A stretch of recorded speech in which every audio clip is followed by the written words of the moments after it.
tu vois. Bonsoir à tous. Bonsoir. Chers amis, la paracha de cette semaine, on a deux parashiot, Acharei Kedoshim, vous avez ici les feuilles.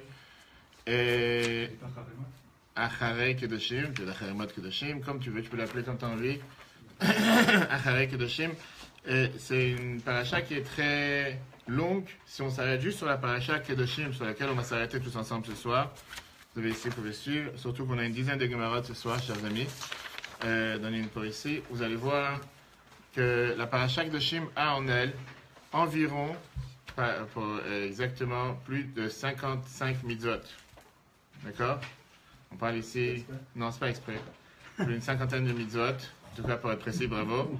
Voilà, ça aussi, c'était pas exprès.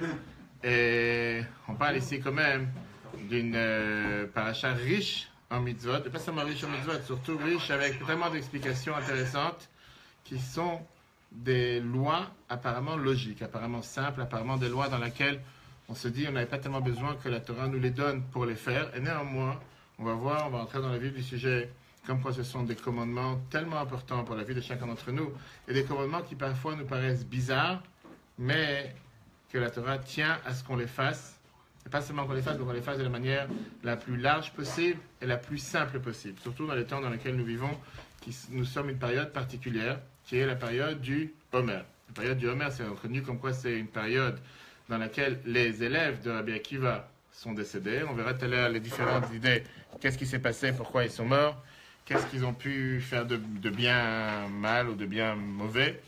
Mais avant ça, commençons avec une histoire.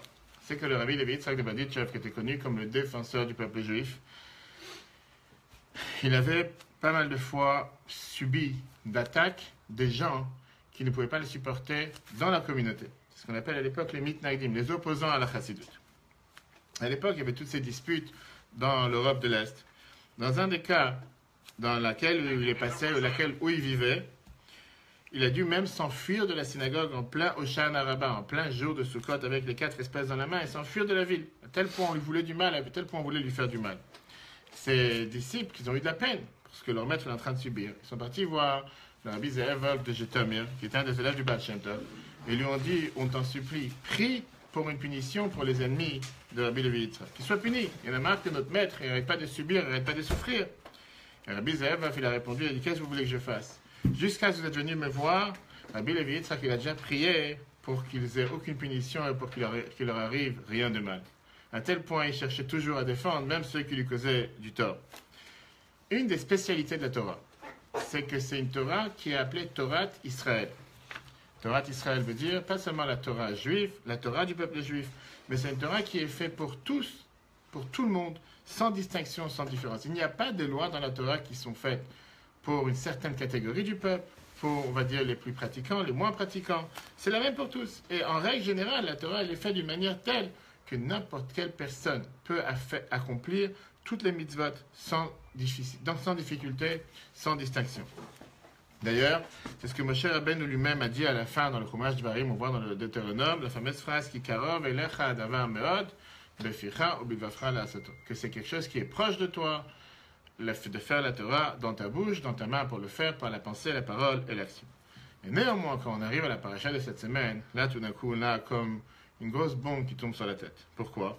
Parce que la Torah nous dit dans cette semaine des dizaines de commandements qui nous paraissent comme quelque chose d'impossible à faire. Pas seulement impossible à faire, mais des choses qui nous paraissent c'est hors de la logique humaine. On va tout de suite voir les termes que la Torah emploie, et quand tu commences à réfléchir à un instant, ça n'a pas de sens. Qu'est-ce que ça veut dire de faire telle ou telle chose? Par exemple, il y a toute une série de commandements dans la paracha que la Torah elle te dit de contrôler ton cœur. Et la question que tout le monde demande, est-ce que vraiment ton cœur est contrôlable? Autant tu es capable de contrôler ta pensée, tu n'es pas capable de contrôler tes paroles, tu es capable de contrôler tes actes. On est capable de contrôler sa pensée. 100%. Tu penses à une chose et tu n'as plus envie de penser à ça, tu peux dévier et penser à autre chose. Tu peux gérer ta pensée, puisque la pensée de toute façon elle fonctionne tout le temps, et c'est ce qu'on voit dans la Chassidut chapitre 4 dans le Tanya, on va reprendre tout à l'heure le chapitre 3. Et par contre, quand je te dis de gérer ton cœur, qu'est-ce que ça veut dire gérer ton cœur? Comment tu peux diriger ton cœur? Comment tu peux faire en sorte d'aimer une personne ou de ne pas aimer une personne? Ou combien tu peux te forcer à ne pas aimer une personne. Soit sur le Rambam. La Torah te dit par exemple, Lotisna et achicha bilvavecha, tu n'as pas le droit de haïr ton frère dans ton cœur. Lotikom belotitor, tu n'as pas le droit de te venger, tu n'as pas le droit d'avoir de la rancune. Ve'afta lereacha kamocha, le fameux verset qui est la marque déposée de Lubavitch, mais pas que, c'est une phrase de la Torah, tu aimeras ton prochain comme toi-même. Alors si je demande à quelqu'un, qu'est-ce que ça veut dire tu aimeras ton prochain, si j'ai pas envie? Comment tu peux m'obliger à aimer? C'est un devoir. Tu aimeras ton prochain. Tu peux m'obliger à aimer quelque chose. J'ai pas envie d'aimer. J'aime pas. C'est pour ça que c'est mon ennemi. C'est pas mon ennemi. En plus, c'est les langues qu'on est en train d'utiliser ces jours-ci en fonction de toute la situation. Est-ce que c'est un ennemi, pas un ennemi, un ami? Je suis pas obligé de l'aimer. Je suis pas obligé de l'haïr. Mais qu'est-ce que ça veut dire quand la Torah te dit, pas seulement tu n'as pas le droit de le haïr, tu as un devoir de l'aimer. Comment tu peux me forcer à aimer quelqu'un? Et si je l'aime pas? J'aime pas cette personne. Qu'est-ce que tu veux que je fasse? Et plus tu lis ces versets, qu'on va tout de suite voir dans les détails, ça a l'air de dire que le cœur, c'est quelque chose qui est comme une pâte à modeler, ou une pâte à tartiner, ou bien une pâte à pétrir. Et tu peux la changer en fonction de ce que tu as envie. Ah, lui t'a énervé, c'est pas grave. Sois pas énervé contre lui. Lui t'a fait du mal, n'aie pas vengeance contre lui. Et au contraire, la Torah, elle vient, elle te dit, tu dois l'aimer. C'est quelqu'un, il vient et te donne une claque, tu dis merci. Pourquoi tu n'as pas donné une deuxième? Comment tu expliques une chose pareille? Regardons ce que la Torah elle te dit. La Torah vient te dire ici, la fameuse question qui est demandée, est-ce que tu peux gérer tes sentiments? Est-ce que tu peux contrôler tes sentiments? Est-ce que tu peux contrôler ton amour? Est-ce que quelqu'un peut vraiment être au-dessus de ses passions? Est-ce qu'il peut être au-dessus de ses désirs? On va tout rentrer par rapport au couple. Et est-ce que si tu es énervé, tu peux te mettre en mode non énervé? Tu es énervé. Quelqu'un t'a fait quelque chose de mal. Tu dois dire, tu sais quoi? Je suis pas énervé. Non, mais c'est pas grave. Non, mais je suis sérieux, je suis pas énervé. Comment tu réussis à contrôler soi-même, contrôler ta personne, et faire en sorte que même si vraiment tu as quelque chose... Mentir. Mais la Torah t'a interdit de mentir. Alors, non, mais simplement se mentir à soi-même. oui, alors c'est ce qu'on est en train de voir. Est-ce que vraiment la Torah nous demande de mentir ou la Torah te demande d'être vrai avec toi-même? Attends, toutes ces émotions, c'est lié à l'âme animale. Donc faut juste... On va arriver, on va voir le Tanya chapitre 3, on va rentrer dedans. Mais la question première, si vous prenez le premier chapitre dans la feuille, premier numéro. Quel rapport maintenant avec la paix? Quel rapport maintenant avec la paix? Au nom de la paix, tu es prêt à faire trisser au nom de la paix. Comment tu peux dire à quelqu'un je t'aime? Avec ma femme, on s'est énervé. Pourquoi si?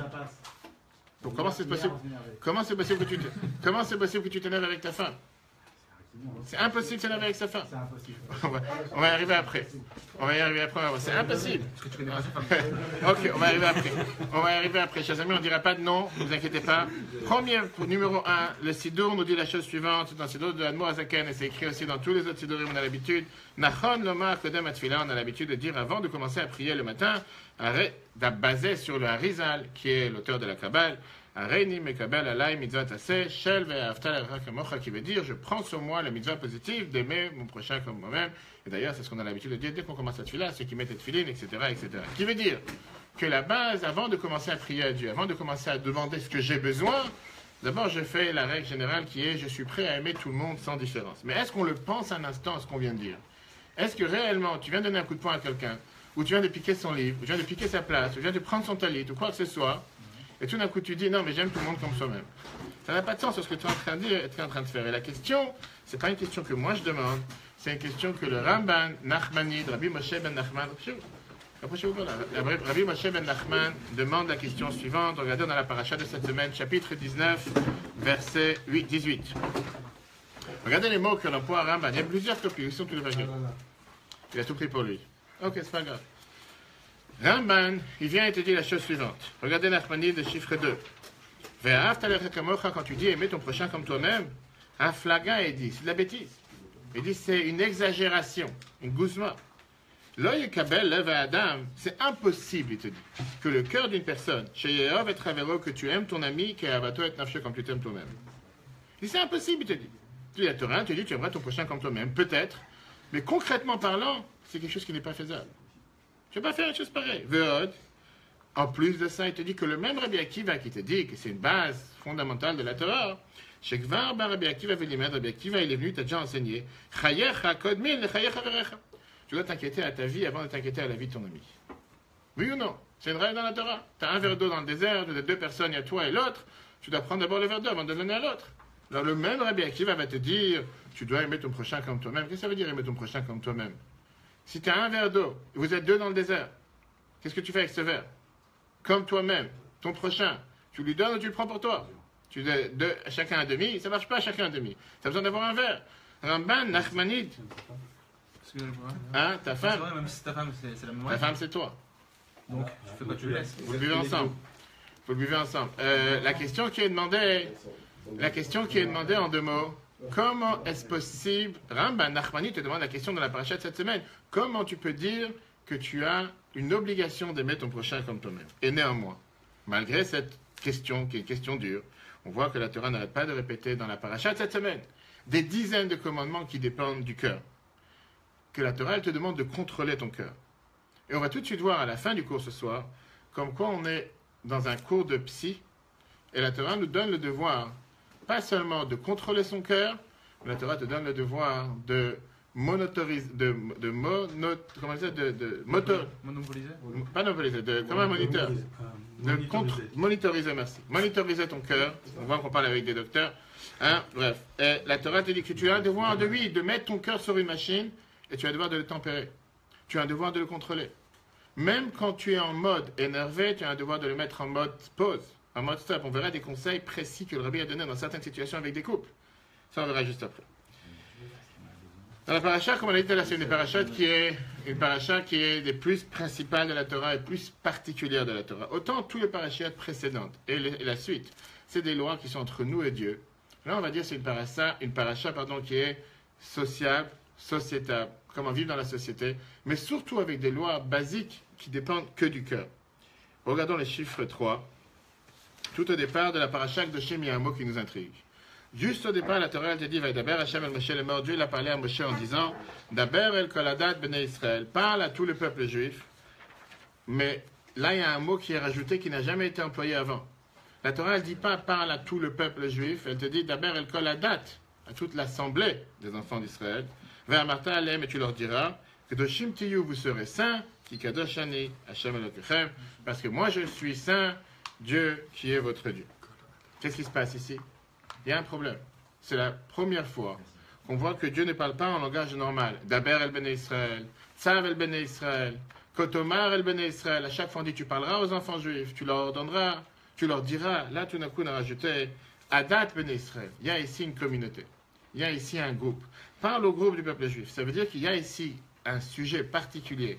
Il y a un sens particulier à ce que je vais vous dire, Moshe par le peuple juif, pour laquelle j'ai besoin que vous soyez tous présents. Rashi donne la réponse tout de suite, dans le chiffre 4. Mais Lamed, ça vient nous enseigner. Chez Nehemra, parachazou be'akel, que cette paracha a été dit quand tout le peuple juif était réuni. Sifat kol Israël. Pourquoi? Parce qu'il y a des bases fondamentales de la Torah qui sont dites ici. Donc à la place de parler avec différentes portions du peuple juif, à différents groupes, Moshe vient et il a dit, excusez-moi, cette fois-ci, c'est tout le monde ensemble. Parce que c'est quelque chose qui concerne tout le monde, ça concerne tous les employés, c'est pas juste tel ou tel service, c'est pour ça que tout le monde doit être réuni ensemble. Vient le commentateur nous explique qu'il y a ici un mot d'histoire particulier. Comment Moshe a transmis la Torah au peuple juif jusqu'à présent? En général, il entendait une nouvelle mitzvah dans le Ohel Moed, la tente d'assignation, et il avait l'habitude de transmettre ça au peuple juif en 4 étapes différentes. Regardons dans Rashi, Shemot, numéro 5, chapitre 34, verset 32. Ketzat Seder HaMishnah. Comment Moshe il avait l'habitude de transmettre les lois en général? Moshe il a le même épée à Gvura. Moshe il avait l'habitude d'apprendre les lois de la bouche de Dieu directement. Après, Nichnas Aaron est rentré. Veshanalo Moshe ta mitzvah, et Moshe lui enseignait la mitzvah. Donc ça c'est la première étape. Moshe il entend de la bouche de Dieu, il transmet à Aaron. Avar Aaron, Vetiashev, le sol Moshe. Aaron maintenant il s'assoit côté gauche de Moshe. Nichnesu banav sont entrés ses enfants. Veshina lahem Moshe a mitzvah shuv. Et Moshe leur ordonne la mitzvah une deuxième fois. Avar, Eliezer, Limin, Moshe. Eliezer se met à la droite de Moshe. Itamar, l'ismol Aaron, et Itamar à la gauche d'Aaron. Nichnesu skenim, ils rentrent les anciens. Veshana lahem a mitzvah shuv. Et leur enseigner la mitzvah encore une fois. Avru skenim, maintenant ils passent les anciens. Vetiajou, les tzadav, ils sont assis sur le côté. Veaz, nichnesu kolam, et tout le peuple juif est rentré. Veshana lahem Moshe a mitzvah l'pa'am revit. Et Moshe a enseigné la Torah, la même mitzvah une quatrième fois. Donc à la rigueur, ceux qui sont entrés en premier, ils ont entendu la chose 4 fois. Et le peuple juif a entendu, d'abord il y avait la sélection. D'abord il y avait, on va dire, la garde présidentielle. après il y avait la garde extérieure, après il y avait les autres, et après il y avait tout le monde. Ça, c'était la norme. Ça, c'était avant qu'on ait la technologie d'aujourd'hui avec les vidéos, avec les iPhones, avec tout ce qu'on veut pour pouvoir enregistrer. Moshe répétait la même mitzvah 4 fois. Quelle était l'idée? Pour s'assurer que tout le monde a bien compris. Et surtout les importants. D'abord Aaron, ses enfants, les anciens, et après tout le monde. Et donc, il n'y avait pas ici matière à peut-être avoir des doutes, ne pas être sûr, pas savoir, pas comprendre. Une fois que tu as entendu 4 fois, imagine-toi que tu rentres en cours et que les profs te répètent chaque chose 4 fois. Une fois que tu sors du cours, tu connais les choses parfaitement. Oui. C'était pas au peuple de l'entendre 4 fois plutôt que à Aaron? Le peuple va dire c'est ceux qui doivent mettre ça en exécution. Justement. Aaron, mais justement, la question, elle était que d'abord, Moshe voulait être sûr qu'il a transmis à Aaron ce qu'il vient d'entendre de Dieu. Voilà l'ordre que je viens de recevoir, fait telle et telle chose. Après, on va tout de suite voir la différence avec certaines mitzvot. Après, Aaron, il avait déjà entendu une fois, après la suite, pour une fois que ça arrive au peuple. Tu demandes la question, pourquoi pas au peuple directement? Tout de suite la réponse, et ça, c'est la différence avec la paracha de cette semaine. L'ordre inversé plutôt. D'abord le peuple, après les autres. J'ai compris. Regarde la paracha de cette semaine. La paracha de cette semaine, elle est différente avec tout le reste. C'est que puisqu'on parle ici de quelque chose gravissime, énormément important, qui paraît facile, mais pas si simple que ça, Moshe a décidé d'inverser le rôle. Là, depuis le départ, Moshe vient et il dit, tout le monde doit être présent, fait un appel général. Il n'y a pas ici 4 différents groupes. Depuis la première chose, la première fois que je viens d'entendre la parole de Dieu, je dois transmettre à tout le monde en direct. C'est ce qui se passe à la paracha de cette semaine. Alors, ça ne veut pas dire que les autres choses ne sont pas importantes. C'est-à-dire que cette semaine, puisque c'est extrêmement important, il faut que je le dise à tout le monde ensemble, sans distinction. Et ça, c'est ce qui s'est passé avec le mot qu'on vient de rajouter, El Kol Hadad Bnei Israël, en parlant à toute la communauté, pas seulement en parlant aux différents groupes. Ça, c'est une parenthèse. Le Al-Sher, commentateur de la Torah, il te dit qu'il y avait un autre but. Pourquoi ça devait être dit de cette manière? Ça devait être dit de cette manière parce que Moshe voulait ici montrer comme quoi c'est une paracha qui a affaire avec tout le monde. Qui veut dire, tu as des parachiotes que par définition ne sont pas pour tout le monde. Une paracha qui te parle des sacrifices, ça concerne un Kohen, ça concerne un Lévi. Peuple juif n'a pas. Bien sûr qu'on doit apprendre toute la Torah, mais en quoi ça le concerne? Comment faire un sacrifice dans le temple? C'est pas pour lui. Une paracha qui vient nous parler des lois de pureté, impureté, on va dire ça concerne celui qui devient pur, celui qui est impur. Là, c'était des lois que Moshe s'est dit, ça concerne tout le monde, de la personne la plus haute, qui est Aaron, à la personne la plus simple. Si quelqu'un il va dire non, ça c'est seulement pour les tzadikim, pour les pieux, pour Aaron, pour ses enfants, pour les anciens, pour enlever cette idée, vient le Al-Shech et dit cette paracha, elle a été dit à tout le peuple juif en unisson, il n'y a pas de différence, tout le monde présent, tout le monde doit être présent, parce que ça concerne tout le monde sans distinction. Alors la question qui est demandée, qu'est-ce qu'il y a de spécial? Qu'est-ce qu'il y a de particulier dans cette paracha par rapport à tous les autres commandements de la Torah? En quoi c'est si particulier cette paracha que tout le reste? Comme on l'a dit tout à l'heure, le premier commandement avec quoi la paracha elle demande, c'est un commandement bizarre. Le commandement, il commence en te disant Kdoshim tiyu ki kadosh ani. Soyez saints parce que je suis saint. Alors, prendre un hasard. Monsieur le rabbin Roy, personne ne sait qui c'est. Qu'est-ce que ça veut dire quand je te dis sois saint? Qu'est-ce que tu comprends? En quelques mots, je te dis sois saint. Je ne t'ai pas dit fais Shabbat, je ne t'ai pas dit mange kasher, je ne t'ai pas dit mais sois saint parce que je suis saint. Qu'est-ce que ça veut dire? Pense bien. Pense bien. Qu'est-ce que ça veut dire je suis saint? Être comme. Concrètement parlant, Dieu te dit sois saint. Qu'est-ce que tu comprends par définition être saint? Que les mitzvot, faire que les mitzvot. Ok. Moi, je pense que c'est pas plus lié à l'honnêteté, enfin, quand tu fais quoi dans tes actions. L'honnêteté, c'est Pas- une ne mitzvah pas de se la Torah, mentir, comme tout le pas- reste. Ne pas se mentir, c'est une mitzvah de la Torah. Là, il n'y a pas de mitzvah claire. Sois saint. Qu'est-ce que ça veut dire sois saint? Non, À c'est l'image, un mode d'action. Un mode d'action. Ok. À l'image de. Pas de verrote. Pas d'avérote. Donc au lieu de dire ne fais pas d'avérote, il dit sois saint. Sois saint veut dire pas d'avérote. Ok. Aucune idée. D'accord. Faire des mitzvahs. C'est-à-dire que tu respectes mes. T'es dans la santé, quoi. D'accord. Tu fais une mitzvah, tu es dans la sainteté. Allez-y. Ouais, faire une mitzvah, faire Ouais. l'ensemble des mitzvahs. Hein, t'es pas là? Non, je suis pas celui-là. Qu'est-ce que ça veut dire sois saint? Quand Dieu te dit soyez saint parce que je suis saint. Qu'est-ce que tu comprends par définition quand tu dis sois saint? Qu'est-ce que ça veut dire être saint?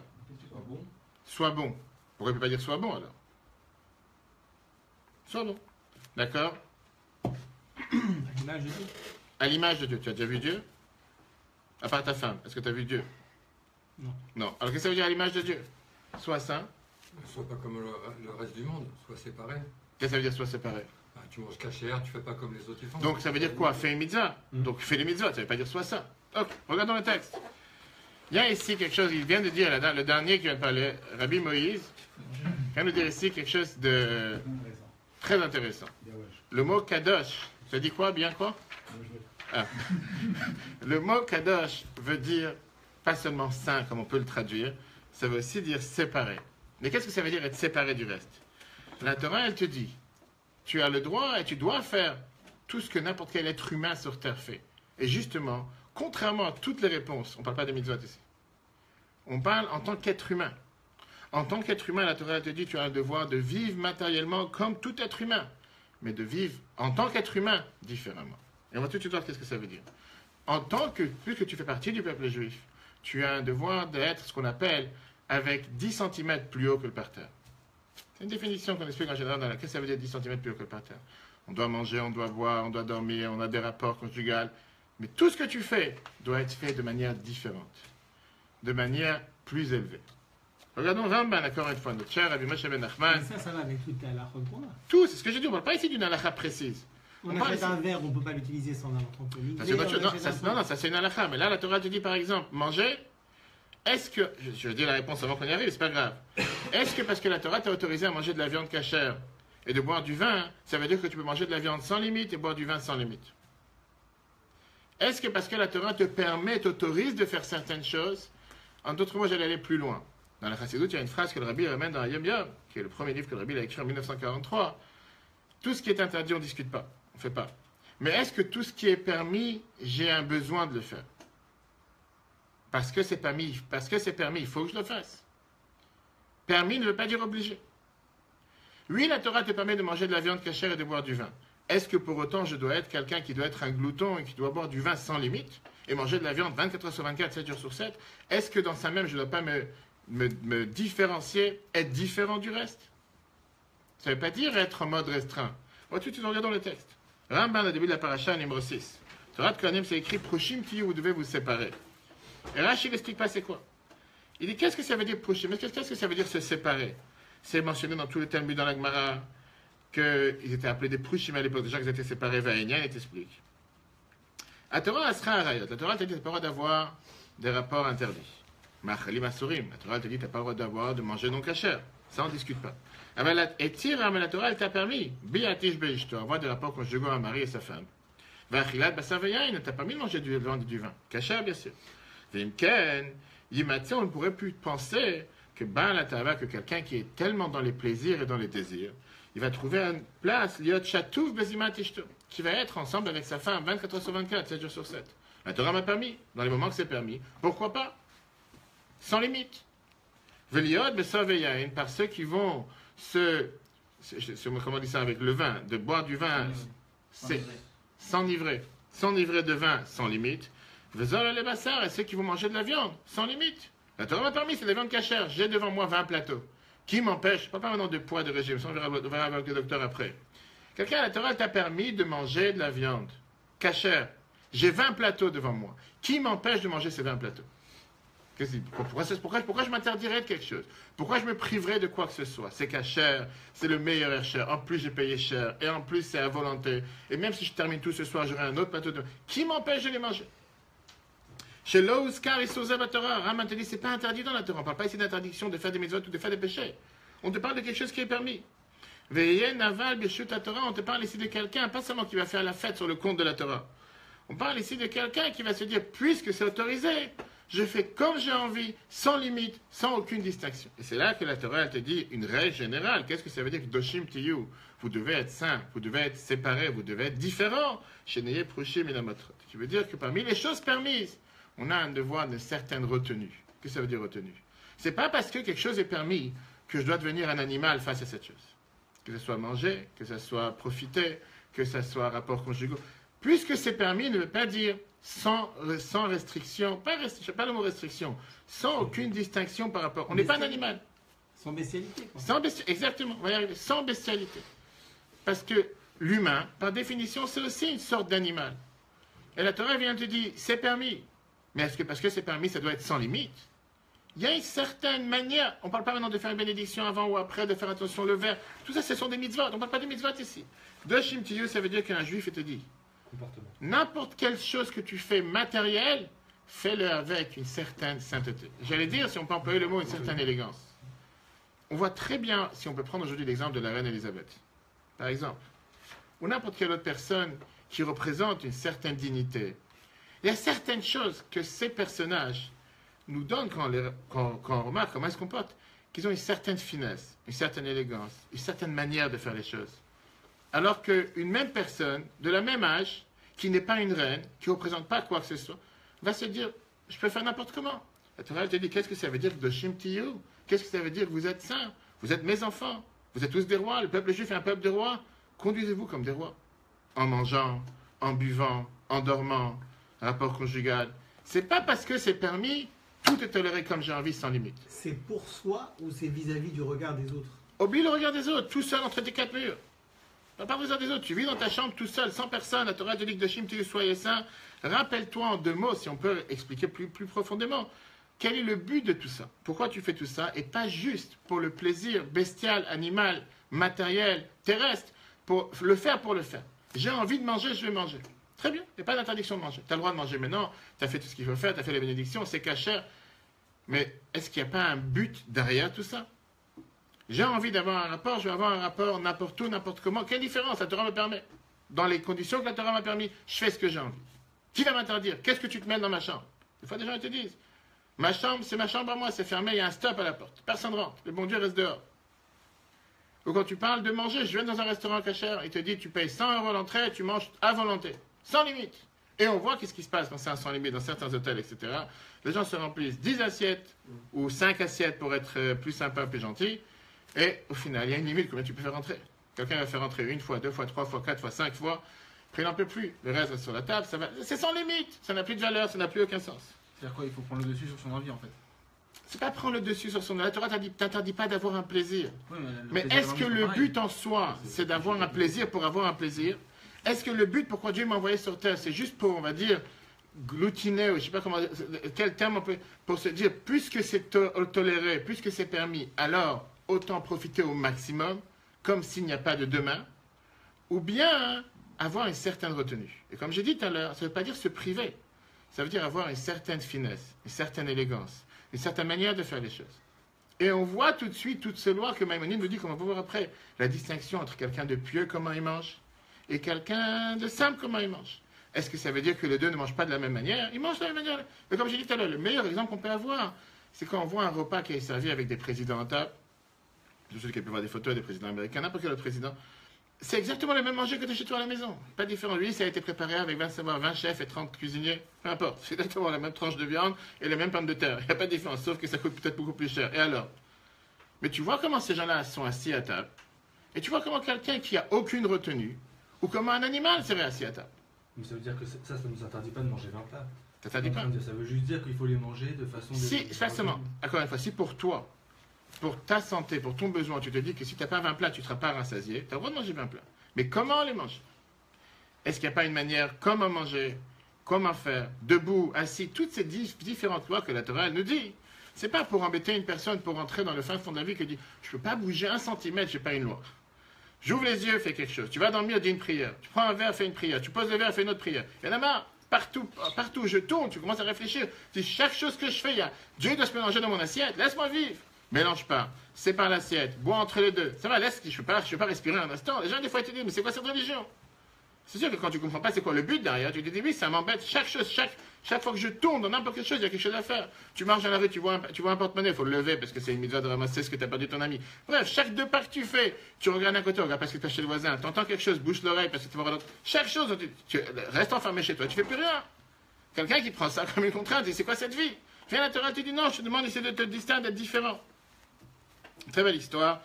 Il y avait un des disciples du Rabbi Maharash. Rabbi Maharash, on a fêté sa naissance la semaine dernière, vendredi le 2 hier. Il était très riche. Une fois, il est entré en Yechidut, en audience privée chez le Rabbi Maharash, et il s'est plaint qu'il est très occupé avec les affaires, il n'a pas le temps d'apprendre. Comme beaucoup d'entre nous ici présents, je n'ai pas le temps d'apprendre. Il a dit, vous savez quoi? C'est déjà pas mal que je prie avec Minyan, je prie avec le Fils tous les jours, 3 fois par jour, ça suffit largement. Mais j'ai pas le temps d'apprendre, j'ai tellement d'affaires, je suis tellement dans les affaires, j'ai pas le temps d'ouvrir un livre. Rabbi Maharash, il le regarde, il lui dit, il s'appelait Abba. Il lui dit, Rabbi Abba, je te dis quelque chose. Est-ce que tu penses que ça c'est la manière de remercier le bon Dieu pour le bien qu'il a fait avec toi? Juste en priant avec Minyan 3 fois par jour. Je ne sais pas si vous imaginez le niveau de quoi on parle. On ne parle pas ici d'un juif qui met les tefilines 30 secondes. Même si ça aussi c'est très important. On parle d'un juif qui fait les choses correctement. Sauf il dit, j'ai pas le temps, j'ai des affaires à gérer, je peux pas me permettre de pouvoir maintenant commencer à apprendre en plus tous les jours. Il est sorti du bureau du rabbi, il était brisé. Après quelques jours, il a décidé de demander est-ce qu'il pourrait rentrer en audience privée chez le rabbi. Il a dit, je viens de réaliser à quelle grossièreté matérielle je suis tombé. Pourquoi? Parce que je suis tellement empêtré dans les affaires que j'ose dire à mon maître, j'ai pas le temps d'ouvrir un livre. Il n'a pas dit de s'asseoir à prendre 5 heures par jour. Mais de ne pas s'élever du matériel, de ne pas sortir. C'est, à la rigueur, tout mon but, toute mon existence, tout mon être, pourquoi je suis là toute la journée? Pour faire des affaires. J'ai pas le choix, je dois prier. Je vais prier. Mais à la rigueur, si j'aurais pu m'en passer, je me serais en passé. Si je suis tellement pris par les affaires que j'ai pas le temps de prier, de faire quoi que ce soit. Il a dit, je demande au rabbi que je puisse quitter les affaires et aller apprendre. Je ne veux plus faire des affaires. Si je suis devenu si bestial, si je suis devenu si matériel, si grossier, ça ne m'intéresse plus. Le rabbi a dit, je ne suis pas d'accord. Si Dieu t'a envoyé une réussite dans les affaires, c'est que tu dois faire des affaires. Tu n'as pas le droit de laisser tomber les affaires. Mais tu dois associer les deux ensemble. Continue de faire les affaires. Mais tu sais ce que je vais te dire? Les paroles en vain que tu parles entre les affaires, dans les postes cafés, utilisez pour apprendre. Tu as le droit de faire des affaires. Quand il faut faire des affaires, il faut les faire. Mais quand tout le monde sort pour prendre la pause cigarette ou la pause café, on va savoir, tous les commerçants se réunissent dans le marché, dans la bourse, peu importe où ils travaillaient, et ils parlent de tout et n'importe quoi, comme on a vu la semaine dernière. Prends un livre et étudie. 5 minutes, 10 minutes, fais quelque chose. Remplis ton temps avec quelque chose. Le rabbi nous raconte, très intéressant sur Yosef Hatzadik. Une des phrases que la Torah nous fait allusion quand on parle de Yosef, c'est que Yosef n'avait pas l'habitude de manger le repas du midi avec ses employés, avec ce qui était la garde présidentielle. Enfin, bien, Yosef, c'était quand même le vice-roi en Égypte. La Torah nous dit, quand il était avec les Égyptiens, Vaya simulo levado velahem levadam.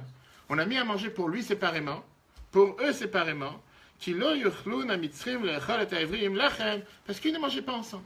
Ils étaient séparés. Rashi vient et nous dit que puisque les Juifs avaient l'habitude de manger de la viande de mouton, qui était considéré le dieu des Égyptiens, les Égyptiens ne pouvaient pas manger avec eux. Pardon. Mais le rabbi te dit non, l'explication est beaucoup plus profonde. Yosef, il cherchait à manger de manière différente des Égyptiens, beaucoup plus élevée que les Égyptiens. Il ne voulait pas s'associer avec leur mode de vie. Leur repas de midi, ce n'était pas le sien. Pourquoi? Parce qu'il savait que s'associer avec eux, c'est d'être intimement connecté avec eux sans fin. Ah, c'est vrai que quand on va avec son banquier au restaurant, ou quand on va avec un homme à une rencontre d'affaires, ou un rendez-vous d'affaires, on va aller au restaurant, on va commencer à créer les liens, etc. Yosef, il s'est dit, ce peu de temps que je peux avoir pour moi dans la journée, je vais faire le garder pour moi. Si moi je suis votre Premier ministre, je ne peux pas être automatiquement égal avec vous. Je peux être... Le soir, c'était avec sa famille. Le soir, il n'y a aucun effort particulier. Le soir, il était avec sa famille, certainement. Il s'est dit, je ne peux pas m'associer à vivre avec vous. La Bible nous explique qu'il y a ici un sens profond. Un juif vit sa vie comme tous les autres êtres humains sur terre. On ne parle pas maintenant de faire des mitzvot. Mais puisque tu fais partie de ce royaume, puisque tu fais partie de cette sélection, de cette police d'élite, tu dois te conduire comme un policier d'élite.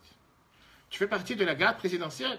Tu ne veux pas te permettre de comme quelqu'un qui est un simple gardien d'un simple bâtiment dans un quartier. Tout respect pour la personne. Mais tu fais partie de la garde présidentielle. Tu dois vivre de manière beaucoup plus raffinée, beaucoup plus supérieure. On ne parle pas d'être égoïste. On ne parle pas de quelqu'un qui doit se sentir orgueilleux. Je suis. Non. Dans ta manière de faire les choses. Ça, c'est le premier aspect de ce qu'on a dit que Doshim Tiyu, soyez saint. Mais ce n'est pas fini. Parce que ça, c'est le départ de la paracha. Ça, c'est l'introduction à toute la paracha. C'est la base, le nom de la paracha. Soyez saints, soyez différents. Très bien. Mais après, quand on continue à avancer, on voit que la Torah nous demande de faire des choses qu'elle ne demande pas de faire ça aux non-juifs, qu'elle ne demande pas de faire ça à toutes les nations du monde. On te demande de ressembler à Dieu. Pourquoi? Dieu te dit Doshim Tiyu Kikadoshani, puisque moi je suis saint. Puisque moi je suis saint, puisque moi je suis séparé, puisque moi je suis élevé, soyez vous aussi saints. Très bien. Mais la Torah, elle commence à continuer à nous parler de lois qui apparemment, on te dit que tu dois commencer à partager tes gains avec un pauvre. La Torah te dit que tu dois avoir pitié sur tout ce qui est celui qui est handicapé, celui qui est faible. Tu n'as pas le droit de maudire quelqu'un qui est sourd. Devant quelqu'un qui est aveugle, tu n'as pas le droit de mettre un piège. Toutes ces lois, ce n'est pas des lois qui existent dans la société? Ou c'est écrit dans la société que tu n'as pas le droit de maudire un sourd? Oui, bien sûr, le racisme, il y a certaines différentes sortes de racisme. Mais viens, la Torah, elle te donne ici des lois qui apparemment te paraissent bizarres. C'est écrit nulle part une telle loi. Comme on l'a vu ici dans le chiffre 3, pardon, dans le chiffre 7. Lotisna et achicha bilvavecha, t'as pas le droit de haïr ton frère dans ton cœur. On parle du peuple juif. Ocheat, ocheach et amitecha, tu dois réprimander ton ami. Velotissa à la frère, t'as pas le droit de porter sa faute. Velotikom, velotitar abnamecha, t'as pas le droit d'être rancunier, d'avoir de la vengeance. Et après, la Torah te dit, tu dois aimer ton prochain comme toi-même. Ani Hachem, je suis Dieu. C'est comme ça que termine le phrase. Viens, la Torah, elle te parle ici du cœur. Et la Torah, elle te donne soit des mitzvot positifs, soit des mitzvot négatifs. D'abord, tu n'as pas le droit de haïr qui que ce soit. Même si c'est quelqu'un que tu as de quoi le reprocher. Tu as de quoi le réprimander. Tu as de quoi se venger. Tu n'as pas le droit de l'haïr. Pas seulement ça, la Torah dit que tu dois l'aimer de manière constructive, de manière positive. Comme j'ai dit tout à l'heure, c'est quelque chose qui est impossible matériellement à faire. On a vu tout à l'heure la question que Nachmanide demande. Très bien. La question qui est demandée, prenons la personne la plus élevée sur terre, la meilleure sur terre, qui est prêt à pardonner à tout le monde pour tout, il va rien, il va pas être rancunier, il va rien. Mais comment tu peux gérer tes sentiments? Comment tu peux être capable de gérer... La Torah te parle ici des sentiments. Comment tu peux effacer cette haine que tu as envers lui et la changer en amour? Pas seulement pour n'importe quelle personne, à plus forte raison pour quelqu'un qui t'a fait du mal. La Torah dit, il t'a fait du mal, à la rigueur, tu devrais lui dire merci. Ça n'a pas de sens. Bon, les sentiments, on peut forcément les contrôler. Demain, quelqu'un te fait du mal, si c'est ton frère ou quelqu'un que tu connais pas ou tes parents, ta réaction ne sera pas la même. Si tes parents te font une action, tu vas Je peux te dire que malheureusement, je connais des familles où il y a des frères qui s'entretuent. Non, et des parents. de manière générale. Ton père va te faire une remarque, tu vas pas mal le prendre. Si quelqu'un d'autre va faire une remarque, Oui. tu vas mal le prendre. Donc Peut-être. tes sentiments, tu les contrôles en fonction de la personne qui t'est. Très bien, mais si quelqu'un il t'a fait perdre une affaire, si quelqu'un il t'a fait un accident, si quelqu'un il t'a fait vraiment quelque chose de mal, si pour monsieur, ta femme t'a pas préparé à manger, c'est pas de, non, bon, direct, tu vois, ça, heureusement qu'on n'a pas dit ton nom. Comment, il y a des gens que ça peut être grave, ça peut être vraiment gravissime, c'est vraiment quelque chose de très très grave. Pourquoi cette question? Cette question, elle est posée particulièrement ces jours-ci. Nous sommes les jours de Sfirat HaOmer, le conte du Homer. On en reparlera encore la semaine prochaine, avant la Homer, etc. Et on est en deuil sur la paix. D'ailleurs, pourquoi on est en deuil? Quelle est la raison? On va voir. Dans la communauté juive, il n'y a jamais une raison. Il y a toujours Sepharad, Ashkenaz, et ça même, il y a toujours les différentes divisions. Alors d'abord, la raison classique, c'est la raison qu'on nous dit que Rabbi Akiva, il est né il y a 2000 ans, 50 ans avant la destruction du deuxième temple. Pendant 40 ans, c'était un simple berger. Jusqu'à ce qu'il est parti à Yavne pour apprendre la Torah, et c'est connu que la Gemara Ktuvot, page 62, nous dit qu'il a appris la Torah pendant 12 ans, et encore une fois 12 ans, jusqu'à ce qu'il est revenu à la maison avec 24 000 élèves. Mais malheureusement, son plaisir n'a pas duré longtemps, parce qu'il y a eu une énorme épidémie qui s'est passée en période très très rapide, et la définition c'est entre Pessah et Shavuot, et ce qui a entraîné la mort, c'était la maladie de la diphtérie. Alors pour ça, il faudrait voir avec les médecins, ils vont vous expliquer qu'est-ce que ça veut dire. Aujourd'hui, on donne ça aux enfants pour se protéger parmi les vaccins qu'on leur donne. La Gemara Ibamot, page 62. Non, vous ne l'avez pas ici dans la feuille. La Torah nous raconte qu'est-ce qui s'est passé, quelle mort ils ont eu, etc., etc. Très bien. Mais quel était ce type de maladie et pourquoi ils ont eu cette épidémie?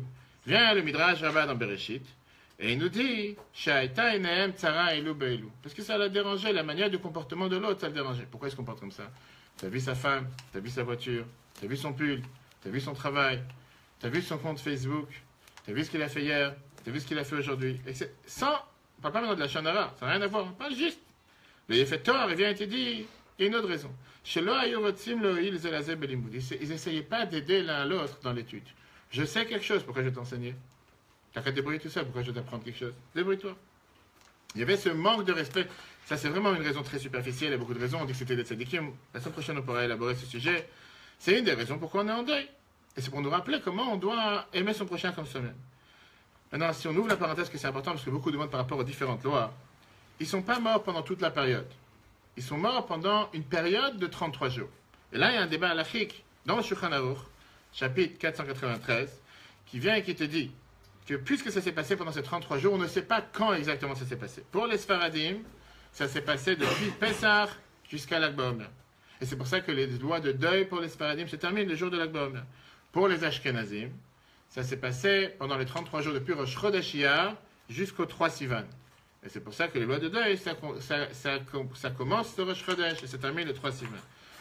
C'est intéressant de dire que chez les Ashkenazim, ce n'est pas seulement à cause de cette raison de Rabbi Akiva, il y a beaucoup d'autres raisons, dont deux qu'on va citer ce soir, parce que de manière historique, ce sont des jours où il y a eu d'énormes massacres dans les communautés ashkénazes, dans les pays ashkénazes. D'abord, il y a 900 ans, exactement en 1096, il y avait les chrétiens, les croisades, les chrétiens qui sont sortis d'Europe en Israël pour le premier voyage pour aller à l'époque en Israël, et les croisés, oui, et qui sont partis à ce moment-là, c'était pendant cette période, et ils ont détruit sur leur passage 3 grandes communautés juives en Allemagne, qui sont appelées dans le langage halachique les communautés Shum, Spira, Vermaisa et Magenza, pardon. Après, je donnerai les définitions exactes en français. Pour se rappeler de ce qui s'est passé de ces massacres, c'est une des prières qu'on dit tous les Shabbats dans la prière avant Moussaf, qu'on demande à Dieu de venger le sang de nos frères qui ont été exterminés pour son nom, etc. D'ailleurs, c'était aussi aujourd'hui en Israël avec les 23 455 soldats et tous ceux qui sont morts à cause du terrorisme. Il y a 350 ans, exactement la même période, les Cosaques, sous le guide de Khmelnytsky, ont fait la guerre en Pologne. Et cette guerre a commencé au début de l'été après Pessah. Et pendant la guerre, ils ont massacré des dizaines de milliers de juifs en Ukraine, en Lituanie et en Pologne. C'est une des raisons pourquoi pour les communautés ashkénazes, c'est pas seulement les élèves de Rabbi Akiva, c'est tout ce qui s'est passé dans cette période. Et c'est pour ça qu'on est en deuil. Et quel rapport avec la paracha d'Hashim dans laquelle on se trouve? Rabbi Akiva nous dit comment aimer son prochain comme soi-même. C'est une grande base dans la Torah, le rapport entre les deux. Par rapport à toutes les questions qu'on vient de demander, la majorité des commentateurs te disent que aimer ton prochain comme toi-même n'a aucun impact sur ton cœur. Tu ne peux pas ordonner quelqu'un à faire quelque chose dans son cœur. On parle ici dans l'action. La Torah ne parle pas de ton cœur ici, parce que tu ne peux pas gérer ton cœur. Tu peux avoir des très mauvais sentiments envers une personne, tu ne vas pas le frapper. Mais à l'intérieur de ton cœur, tu peux en avoir contre lui. Tu es entré à la maison et on ne t'a pas préparé ton steak avec ce que tu attendais. Je peux comprendre que tu es très énervé. Pas tout le monde, pour toi. Et donc tu ne peux pas gérer ton cœur. Ce n'est pas pour autant que tu vas agir et faire quoi que ce soit. La Torah, elle te dit, qu'est-ce que ça veut dire tu aimeras ton prochain comme toi-même dans les actions? Une définition que Rambam nous dit dans les lois de deuil, qui est très riche. Ce que tu ne veux pas qu'on te fasse, ne le fais pas aux autres. Mais positivement parlant, fais aux autres ce que tu veux qu'on te fasse. C'est deux côtés. Côté numéro 1, ce que tu ne veux pas qu'on te fasse, ne le fais pas aux autres. Mais Rambam, il se focalise sur le positif, comme on va tout de suite voir avec Nachmanide. Un homme, un être humain, doit vouloir faire à l'autre tout ce qu'il attend qu'on lui fasse. Ah, tu vas dire, on est tous des égoïstes. Oui, on est tous humains, on est tous égoïstes. La Torah n'attend pas qu'on soit égoïste. Mais la réalité des faits, regardons les textes. Mitzvah Tassé, regardons Rambam, loi de deuil, chapitre 14, chiffre 8. Mitzvah Tassé, c'est mitzvah positif, chez le divrem, de chachamim, le vaker cholim, de visiter les malades. Nachem avelim, consoler les endeuillés. L'oti et tamet, sortir quand il y a un décès, quand il y a un mort. L'achnis kalad, s'occuper d'une mariée. Le lavot ochim, d'accompagner les invités. Ah, ve'af al pi shekol mitzvotelu midivrem, malgré que toutes ces mitzvot sont les mitzvot de chachamim. Un bichlal, il rentre dans le règle générale de ve'aftalech hakamocha, que tu aimeras ton prochain comme toi-même. Et Rambam te donne ici la définition qui répond à notre question. Kol advarim she'ata rotze she'yasu lecha acherim, toutes les choses que tu veux que les autres te fassent, ta'aseh ata le'achicha betorah mitzvot. Fais-les à ton frère, peuple juif, dans la Torah et les mitzvot. Qu'est-ce que ça veut dire accompagner tes invités? Il y a une maison dans la Torah que quand les invités partent, tu ne peux pas rester assis ou quoi que ce soit, dire vas-y, débrouillez-vous. Voilà, accompagner jusqu'à la porte, il y en a qui l'accompagnent jusqu'à plus loin que la porte, c'est ça, vous les invités. Exactement, la pensée d'avoir une qui s'est levée pour accompagner les invités, etc. Il y en a qui disent qu'ils accompagnent les invités, c'est pour s'assurer qu'ils partent. C'est notre raison. C'est pas ça que. on dit que quand tu rentres dans une maison, je sais pas si vous avez vu en Israël, dans certaines maisons, moi je ne vois pas ça ici, il y a des fois un panneau qui dit Baruch Ata Bevorecha, bienvenue en entrant. Il y a des gens malheureusement qui ne savent pas lire l'hébreu, et il y a la suite du verset qui est Baruch Ata Betetecha, bienvenue en sortant. Il y a des gens qui ne savent pas exactement mettre les panneaux, dès que quelqu'un rentre, c'est écrit bienvenue en sortant. Deux mots, n'oublie pas qu'il y a la porte pour sortir. Ok. Nachmanide, il vient et te dit que la mitzvah, elle est beaucoup plus profonde que ça. Pas seulement tu ne dois pas être jaloux d'un autre, encourage un autre de la même manière que tu attends qu'on t'encourage. Regardons le texte dans Nachmanide, chiffre 9. Parmim shayev adam adreu b'dvarim yeduim. Des fois, quelqu'un il va aimer quelqu'un d'autre dans les choses connues, les tivo be'osher, parce qu'il a la richesse, il a l'intelligence. Même si tu l'aimes dans tout, et tu voudrais très bien que ton ami mérite d'avoir la richesse, des biens, l'honneur, la connaissance, l'intelligence.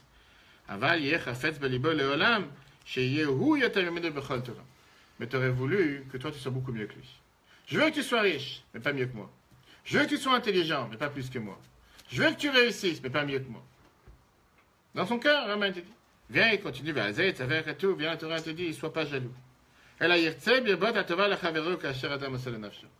On dit en hébreu le fameux mot que les Israéliens répètent sans arrêt, même si ce n'est pas tout le temps en application, les fargen.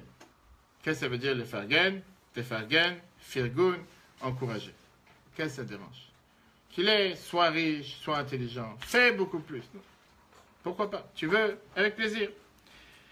Et la Torah nous dit, c'est pour ça qu'il a été dit dans Jonathan, qui a Avat Nafsho, il a aimé avec une amour profonde, parce qu'il a plus cette jalousie dans son cœur. Il a dit à David, attends, tu me le en Israël.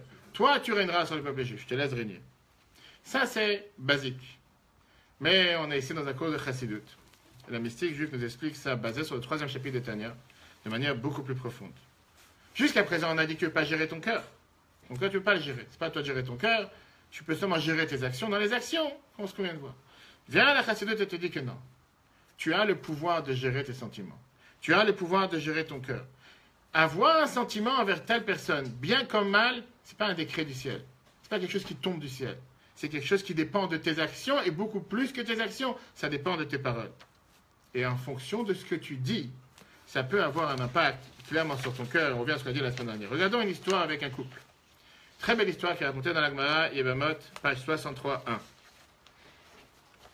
La Gemara vraiment nous raconte l'histoire avec la femme de Rabbi Chia, qui le faisait souffrir toute sa vie. Je ne demande pas à tout le monde de lever les doigts pour dire s'ils se reconnaissent, mais vraiment, c'était une femme qui le faisait souffrir. Ils étaient ensemble. Quelqu'un a levé la main? Non. Ok. Ils étaient tellement en dispute que les voisins, ils étaient au courant des disputes. Sans arrêt, elle était en train de crier. Sans arrêt, elle était en train de rouspéter. C'était tellement une femme bizarre. Comment s'appelle ta femme? Non, dis pas. Non, dis pas ça. Attends. Ok, très bien. Et malheureusement, les voisins, ils ont entendu. Il n'y a que des bruits. Il fallait vraiment peut-être appeler le numéro. Il fallait peut-être appeler le numéro pour les femmes maltraitées. Mais ça faisait vraiment de la peine. Et néanmoins, Rabbi Chia avait l'habitude qu'à chaque fois qu'il allait faire du shopping en centre commercial, et il voyait quelque chose à la vitrine, quelque chose de magnifique, il s'arrêtait pour l'acheter pour sa femme. La Gemara continue en disant que pas seulement il achetait des cadeaux pour sa femme, quand il voyait dans les vitrines, mais en plus il les mettait dans les papiers cadeaux, il les enveloppait dans des fils particuliers, dans des sujets particuliers, il s'occupait tellement bien de sa femme que ou on aurait pu avoir un doute s'il n'a pas une autre femme, ou bien que c'était tellement bizarre, sa femme elle n'arrête pas de le faire souffrir. Et lui, à chaque fois qu'il passe à la vitrine, il achète pour sa femme. Et pas seulement qu'il achète pour acheter, mais il met ça dans un papier cadeau particulier, dans un papier spécial. C'est-à-dire qu'il faisait attention, pas juste il amenait un cadeau pour amener, il investissait dans son cadeau. Rav, qui était le père de Rabbi Chia, la Gemara raconte, ne pouvait pas supporter cette faiblesse de son fils. Il dit, écoute pas mon fils, il y a des limites. Tu te fais insulter tous les jours, tu souffres tous les jours. Comment tu peux faire une telle chose? Il y a une limite. Combien tu peux souffrir, combien tu peux subir? En plus, acheter des cadeaux, et en plus avec être attentionné. Combien? Écoutez la phrase qu'il a répondu. Et c'est une phrase que j'utilise régulièrement dans les couples. Encore un couple qui est venu me voir cet après-midi, un couple la semaine dernière. C'est riche, mais c'est une leçon dans la vie de chacun d'entre nous. La Torah vient de dire la chose suivante.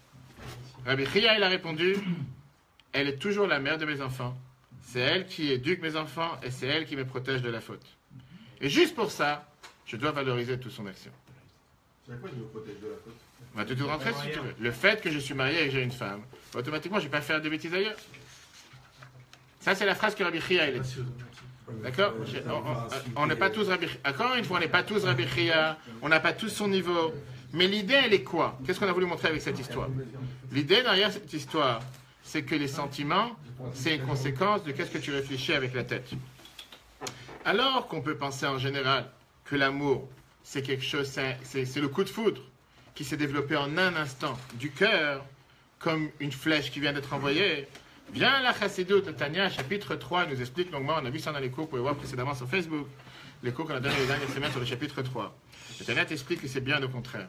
Les sentiments, c'est quelque chose qui découle directement du cerveau. Je veux dire, l'âme divine, comment Dieu l'a créée, est composée de deux grands éléments, le cerveau et les sentiments, le sechel et les midot. Le cerveau, c'est la pensée, pas la pensée, c'est l'intellect, la connaissance, c'est l'intelligence. Et les midot, c'est tout ce qui est la bonté, la rigueur, la beauté, la mixité, etc., etc. Et bien, la Torah te dit la chose suivante. Plus tu vas t'imprégner dans ton cerveau de vouloir aimer cette personne, plus tu vas aimer cette personne. Plus tu vas internaliser, plus tu vas être convaincu que cette personne, c'est un radin, plus tu vas développer une haine envers cette personne.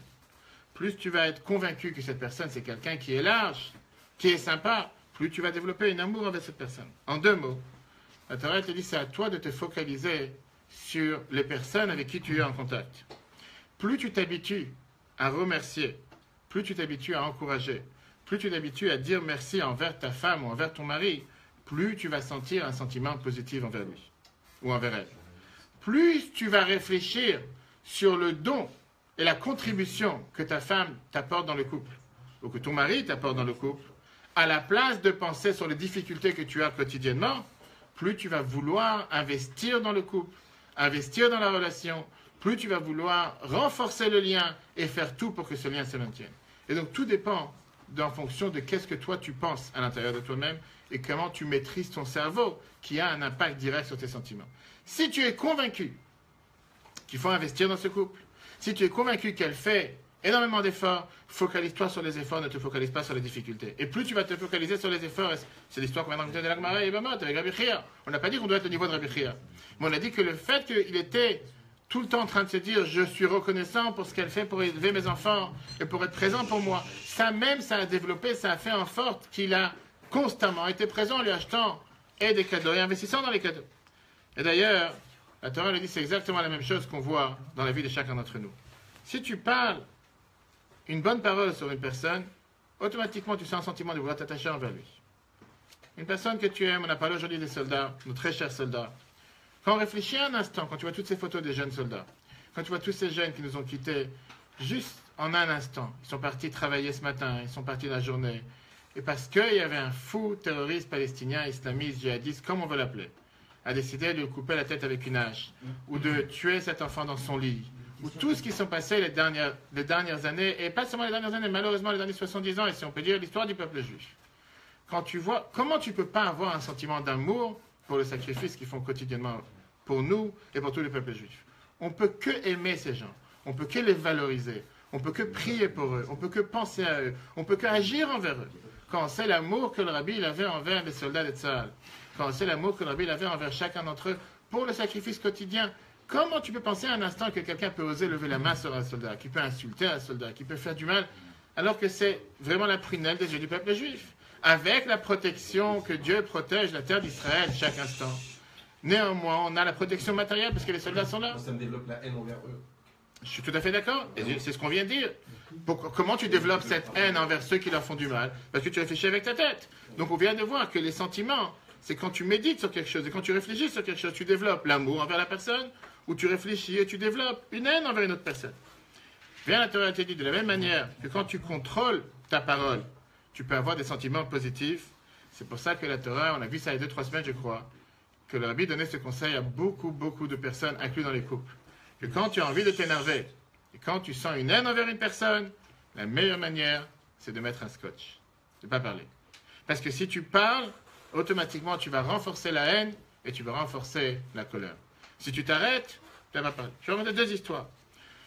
Un des secrétaires du rabbi qui est décédé il y a quelques années, malheureusement, le rabbi Yami Klein, quand il a commencé à travailler dans le bureau du rabbi, c'était en 1961. Quand il est rentré, il a été appelé par le secrétaire principal du rabbi, qui était le Rav Razakov, qui avait le même âge que le rabbi. Il était quelqu'un qui parlait très peu, mais ses directives, on savait qu'il sortait 99,9% de la bouche du rabbi. Il a dit la chose suivante. Tu vas venir maintenant dans le secrétariat du rabbi de Lubavitch. En 1961, c'était déjà connu, reconnu. Il a dit sur la table, tu vas voir beaucoup de choses privées. Des choses qui concernent la vie de personnes, la vie des gens, la vie des sociétés, du monde entier. C'est normal, tu travailles dans le bureau du rabbi. Je ne peux pas te dire de ne pas les voir, parce que tu vas voir. Je ne peux pas te dire de ne pas entendre, parce que tu vas entendre. On parle ici des sujets des gens. La seule chose que je peux te dire, de ne pas parler. Parce que ça dépend totalement de ta maîtrise et de ton contrôle. Voir, je ne peux pas t'interdire de voir. Entendre, je ne peux pas te dire de boucher les oreilles toute la journée. Tu es obligé d'entendre. Mais qui t'a demandé de raconter? Qui t'a demandé de parler aux autres? Il y avait un couple qui est venu voir un rave et qui s'est plaint qu'ils ont la misère à la maison. Écoutez bien. Je pense que je fais allusion à quelqu'un qui est présent. Le mari, il avait l'habitude de boire. Et de boire trop. Chaque nuit, il rentrait à la maison totalement saoul. C'est pas de toi qu'on parle. Quand il revenait à la maison, sa femme criait. Et comme elle criait, il s'énervait contre sa femme. Et lui donnait des coups. Et comme ça, la vie était totalement détruite. Et une fois, ils sont venus voir le Rav. On ne peut plus continuer comme ça. Il revient sous à la maison, sa femme elle crie, il reçoit des coups. Ça va continuer dans ce sens. Le Rav lui a donné le conseil suivant. Il a demandé au mari ce qu'il peut sortir de la chambre. Il a dit oui. Il a dit à la femme, écoute, la prochaine fois que ton mari rentre à la maison, attends une demi-heure avant de dire un mot. Une demi-heure. Le rabbi, il était sympa, le rabbi, il a dit 60 secondes. On a vu ça il y a 2 semaines. Une demi-heure. Et une demi-heure plus tard, tu vas commencer à t'énerver. Ok. La nuit prochaine, le mari revient souvent à la maison comme d'habitude. La femme, elle dit, j'ai fait un accord, je me tais. Lui, il attend que ça chauffe. Il attend que la mayonnaise monte. Mais ça ne monte pas. Après 20 minutes, il était tellement fatigué avec son alcool, il s'est endormi. Il n'avait pas sur qui crier. Comme ça, c'était les prochaines nuits. Il est arrivé sourd à la maison. Elle attendait, elle comptait les minutes. Combien de temps ça va passer 30 minutes pour que je puisse finalement dégainer sur lui, que je puisse finalement me déchirer, pour exploser. Mais en attendant, il s'endormait. Une demi-heure, il n'a pas la force, il a tellement bu, il s'endormait. Après quelques semaines, il a compris que l'atmosphère dans la maison a totalement changé. Il n'y a plus de cris dans la maison. Bizarre. Il a dit, si c'est comme ça ne vaut pas la peine que je bois. Pourquoi ça de boire? J'entre à la maison, il n'y a pas de cris, rien, il n'y a rien qui se passe. Moi, je pensais qu'en buvant, je vais rentrer, je vais comprendre une atmosphère électrique, je vais mettre un peu d'ambiance à la maison. Il n'y a pas d'ambiance, il n'y a rien. À quoi ça sert de boire? Il vaut mieux que j'arrête de boire. Qu'est-ce qu'il avait gagné en attendant? Contrôler sa parole. Ça contrôlait les sentiments. Ça contrôlait les faits. Parce que le rabbi te dit à chaque fois que quand il est énervé, retiens-toi 60 secondes. Ça, c'est dans le chiffre 10. Adam, regardez la phrase comment le rabbi l'a dit. Adam Toen, quelqu'un il dit, le chemin, et je te doute, pourquoi je dois faire un effort dans Ve'afta l'Achakamor quand on met ton prochain comme toi-même? Je n'arrive pas à le faire avec ma propre volonté. Sincèrement, j'arrive pas. Comment tu veux que je le fasse? Je peux pas le faire. Je connais la question qu'a dit le Magid de Mezech l'élève du Baal Shem Tov. Comment on peut ordonner à quelqu'un, tu aimeras Dieu ton Dieu. Que tu aimeras. J'ai pas envie de l'aimer. Comment je peux aimer Dieu mon Dieu? C'est un ordre, tu as un bâton sur la tête. Tu aimeras Dieu ton Dieu. On dit ça tous les matins. Seulement, à Tirotsu, qu'est-ce qu'on fait tous les matins? Parce que vous avez remarqué que le schéma, il n'est pas au début de la prière. Le schéma, il est juste avant la fin, avant la Mila qui est avant la fin. Pourquoi? Qu'est-ce qu'on fait avant? On n'arrête pas de parler de louanges de qu'est-ce que Dieu a fait pour nous. Il a créé tous les matins la même routine. On réfléchit à ce qu'on dit. Il a créé le ciel, il a créé la terre, il a créé les montagnes, il a créé les océans, et il nous a ouvert les yeux, il nous a donné à bouger les mains, il nous a donné à quoi s'habiller, et des gens qu'on peut faire les 613 commandements, et tout ce qu'on dit tous les matins dans la prière pendant des dizaines de pages. Jusqu'à ce que tu as développé toute cette artillerie d'amour. Après que tu as réfléchi à tout ce que tu viens de dire, je ne peux pas aimer cette personne. Tu dis, Shema Israël, tu aimeras Dieu ton Dieu. Bien sûr, je peux l'aimer. Je peux qu'aimer une personne pareille. Il a fait tellement de choses pour moi que moi, je ne peux pas l'aimer. Imagine-toi, tu aurais fait l'inverse. Tu tables le matin, la première des choses, tu aimeras Dieu ton Dieu. De quoi tu parles? Qu'est-ce qu'il a fait pour moi? Rien. Et quand tu développes avec la parole, sans arrêt, de te rappeler qu'est-ce qu'il fait pour toi, comment tu peux ne pas l'aimer? Tu es obligé d'aimer. Donc on ne parle pas ici de forcer la personne à aimer. Tu forces personne. Mais à force de parler d'amour, à force de parler avec ta parole, qu'est-ce qu'il fait pour toi? Tu finis par l'aimer. Va tirer au-dessus de la vie, c'est que c'est la réponse. L'ordre n'est pas d'aimer. Tu te mets en mode j'aime. Il n'y a pas un bouton j'aime. Tu te mets en mode les bonhommes, tu réfléchis avec ta tête. On vient tout à l'heure dans le Tanya chapitre 3. Avec des paroles qui éveillent l'amour. Et c'est comme ça que le Tzemar Tzedek qui te dit qu'est-ce que ça veut dire ne pas avoir un cœur tendre pour aller à la guerre? Ne fais pas régner la peur dans ton cœur. Et là, je suis obligé d'ouvrir une parenthèse, même si c'est en live. Il y a un message qui court sur Facebook les derniers jours sur qu'est-ce qui va se passer dans 1 an en France. Tout celui qui partage ce message, il est plus bête que celui qui l'a écrit. Combien la Torah te dit de faire attention à ne pas générer des sentiments de peur avec qui que ce soit ce soit avec sa famille, que ce soit avec les enfants, que ce soit avec... Je parlais justement, j'étais hier à l'hôpital pour aller voir celui qui a vu un enfant de 4 ans et demi qui est malade, y compris pour elle, Nel Ben Kemissa. Que Dieu fasse qu'elle ait une bonne santé, une bonne guérison. Et je parlais avec les parents hier à l'hôpital en leur disant, faites attention comment vous parlez à côté d'elle. C'est tellement important quand un enfant, on voit tout de suite la réaction. Quand un enfant il court et il est tombé, et un parent derrière dit, ah, qu'est-ce qui s'est passé, qu'est-ce qui est arrivé? L'enfant il commence à pleurer. Si l'enfant il est tombé, même s'il s'est fait mal, et le parent derrière il dit, rien qui s'est passé, t'inquiète pas. La 90% des cas, l'enfant va se lever en rigolant. Il va peut-être avoir, bien, on ne parle pas de quelque chose de très grave. Je parle dans la norme. Tu rigoles quand il tombe, j'ai perdu ma jambe. Mais tu rigoles. Quel est le but de prendre un message idiot qui a été écrit par des gens bêtes qui pensent qu'ils sont les bons dieux sur terre, qui connaissent la pensée de Dieu sur terre, qu'ils ont déjà imaginé qu'est-ce qui va se passer dans et que chacun met ça sur sa page et qui partage et qui l'envoie. Je l'ai reçu au moins une 20aine de fois. Je n'ai pas voulu répondre à chaque personne. Mais il y a une personne que vraiment je lui ai dit combien de bassesse, combien de cervelle quelqu'un ne peut pas avoir pour pas seulement écrire de telles bêtises, faire croire de telles bêtises, parler du... quel est le but de véhiculer la peur? La Torah est contre ça, c'est-à-dire qu'il n'y a plus de Dieu sur terre. Dieu n'est pas au courant de laquelle situation le peuple juif se trouve. Dieu n'a jamais protégé le peuple juif. Regardons aujourd'hui 23 455 soldats et tous ceux qui ont été... Et néanmoins, on peut regarder le côté négatif, mais on peut regarder le côté positif. Et on doit regarder le côté positif. Un peuple qui est tellement haï depuis 3000 ans, pas depuis quelques années, et pas depuis la France, sans tout parti confondu. Le peuple juif a toujours réussi à surmonter, a toujours réussi à survivre, a toujours réussi à s'élever. Et on réussira comme on a réussi à se débarrasser de tous nos ennemis, qui ont tous disparu de la planète. Aucun d'entre eux est resté vivant les derniers 3000 ans. Ça continuera avec les mêmes ennemis qu'on a aujourd'hui. Mais pour ça, on doit véhiculer la peur et parier la peur. Ça, c'est exactement ce qu'on est en train d'apprendre, le contraire. Parle des paroles d'amour, et automatiquement, tu éveilles l'amour. Et c'est exactement pour chacun d'entre nous la même chose. Alors, quelle est la mitzvah qu'on a dans la paracha de cette semaine? Qu'est-ce que ça veut dire ne pas haïr ton frère dans ton cœur, jusqu'à aimer ton prochain comme toi-même? La Chassidoute explique, ce n'est pas juste des paroles qui sont pour le terre à terre, concrètes. C'est plus des paroles qui parlent au cerveau et à la bouche, et pas directement au cœur. Quand tu te focalises sur ce que ta femme a fait pour toi, automatiquement, tu réveilles en toi de l'amour envers elle, même s'il y a des choses quotidiennes qui feraient en sorte que tu sois énervé. Et automatiquement, c'est sûr qu'on peut trouver quelque chose de positif dans n'importe quelle personne. À plus forte raison, les personnes avec qui on est proche. Automatiquement, on a un devoir de tout faire pour les penser, les exprimer avec la bouche. Et avec ça, ça descendra dans le concret. Pour ça, 3 histoires. Première histoire, on sait combien le Rabbi a demandé de faire attention à ce qu'on appelle la positive attitude. L'attitude positive, que j'essaie d'appliquer tous les jours, soit dans ma vie quotidienne, soit en contact avec tout le monde. À tel point que le Rabbi se battait sur les mots. À l'époque, on sait qu'un hôpital en Israël s'était appelé Bet HaRefoua. Bet HaCholim, pardon. Maison des malades. Le Rabbi avait proposé au Rabbi de Tzantz, qui a créé l'hôpital Laniado à Netanya, de changer et de l'appeler Merkaz Refoui Laniado, le centre médical de Laniado, et pas Bet Cholim, mais pas une maison d'hôpital. Pourquoi?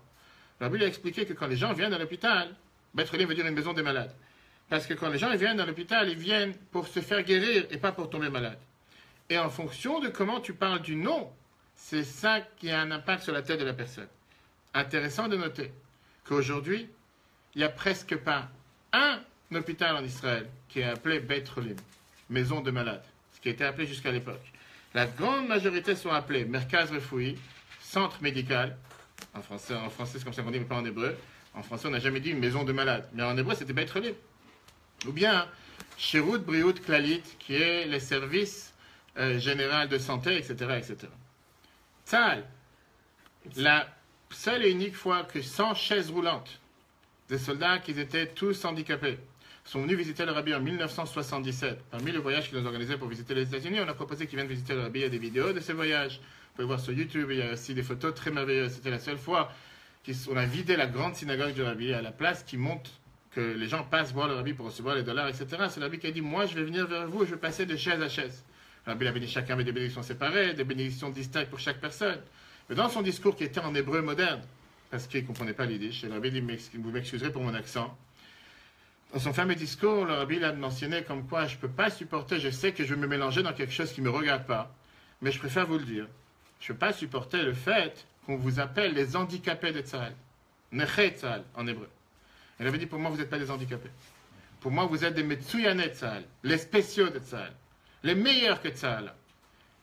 Le Rabbi s'est battu dans son discours en expliquant que quand tu appelles une personne avec un nom dégradé à longueur de journée, handicapé de Tzahal, en mettant l'étiquette, je fais partie des handicapés, automatiquement, ça a un impact sur la personne. Et là, il a dit que vous n'êtes pas un handicapé. Il était aveugle, il n'a pas vu qu'il en manque une main, il en manque un pied. Et bizarrement, j'allais dire heureusement, ces derniers jours, en Israël, il y a tout un comité qui est en train de se mettre en place pour changer le nom et enlever ce nom, cette stigmatisation du nom handicapé de Tzahal. On est déjà 40 ans après ce que le Rabbi avait demandé. Ça, c'est la deuxième histoire. Ils sont devenus handicapés suite à l'armée ou... Pendant l'armée, oui, bien sûr, avec des bombes ils étaient dans des tanks, le temps qu'il a explosé, c'était que des gens pareils, vraiment. Puisqu'on a déjà ouvert la parenthèse, terminant, aujourd'hui c'est quand même un jour important pour ça.